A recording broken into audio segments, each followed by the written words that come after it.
Welcome to The Explainer. Today we are diving into the theology of Sun Myung Moon using a really pivotal sermon he gave back in 1981 as our guide. We're going to explore some pretty controversial ideas like true parents and a unique path to salvation that completely redefines what suffering even means. Okay, so at the very heart of this sermon, and honestly of the Unification Church itself, is this single incredibly powerful and, yes, deeply controversial term. Moon gets right to it. He immediately points to this core concept, which he says is the very reason his movement exists, and also why it faces so much pushback. That idea? True parents. So, what does this actually mean? Well, according to the sermon, true parents isn't just some title, it's meant to be a divine intervention. The idea is to create a permanent, unbreakable parent child bond established by God to fix what Moon calls humanity's sinful lineage. The whole goal is to forge a new kind of love relationship that can never be broken. Now, to justify this new role, Moon draws a really bold historical parallel. He argues that this concept is divinely ordained. He basically compares the modern world's rejection of him to how the Roman Empire, as he saw it, rejected Jesus, failing to recognize that someone was being sent by God. So, you might be asking, why is this new kind of parent-child relationship even necessary? Well, Moon's sermon diagnoses what he sees as a fundamental problem in the world, especially in the West. He calls it a crisis of freedom. And right here, Moon lays out this really stark contrast between two kinds of freedom. On one side, you've got what he calls abused freedom, which is basically just doing whatever you feel like. He labels this Satan's way and says it leads straight to chaos. Then on the other side is true freedom, which he presents as God's way. This kind of freedom, he argues, can only exist through strict obedience to laws, order, and divine authority. As Moon saw it, this abuse of freedom was a symptom of deep moral decay, particularly in America. He even goes so far as to frame his own arrival in the U.S.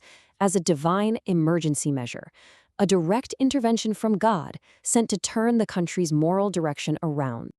So if that's the problem, what's the solution? Well, this is where the sermon positions Unification Church as the answer. And not just as another religion, but as the final chapter in God's entire plan for humanity. The sermon lays out this history almost like an education system. Think about it like this. Jacob's religion is framed as the family level, kind of like elementary school. Moses is the tribal level, maybe middle school. And Jesus is the national level, like high school. In this view, the Unification Church is the final university level, a worldwide religion meant to build on everything that came before. And the key point here is this idea of a single, continuous, expanding process. The sermon's argument is that these aren't competing faiths, but necessary steps. You know, just like you need elementary school to get to high school, each previous religion was an essential building block for reaching this ultimate goal. Okay, but how is this worldwide restoration supposed to actually happen?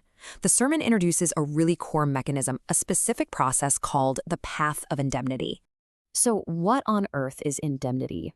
The sermon defines it as the price you have to pay for restoration. And this is key. It's not just suffering. It's a voluntary and willing acceptance of difficulty and pain. The text is super clear about this. Without paying this price, it claims a person can never be free from what it calls Satan's accusations. And this isn't just some abstract theory. It translates into very real, very tangible challenges. The sermon gives concrete examples of what paying indemnity actually looks like. Things like fundraising, facing persecution from society, navigating tough relationships, and even entering into internationally arranged marriages to overcome cultural barriers. All right, so this all leads to the final piece, the personal mission for a follower. How do you actually apply these demanding principles in your own life? The mission is described using this really powerful, almost biological metaphor. Followers have to be grafted. The idea is that you have to spiritually cut yourself off from your old, sinful family line, the tree of sin, and be attached to the new, true olive tree of the true parents. That's how a new lineage begins. And maybe the most practical, hands-on application of all this is a concept called home church. Each member gets assigned a specific area of 360 homes. This area is seen as a mini version of the entire world.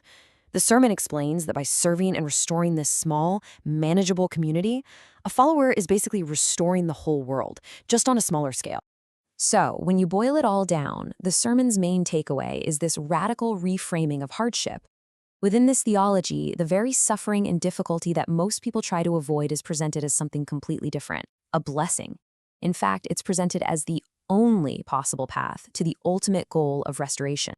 And that leaves us with the central, provocative question at the heart of this 1981 sermon. If the willing acceptance of hardship is the only way to achieve restoration, then is suffering a blessing? It's a thought that really challenges how most of us think about hardship and purpose.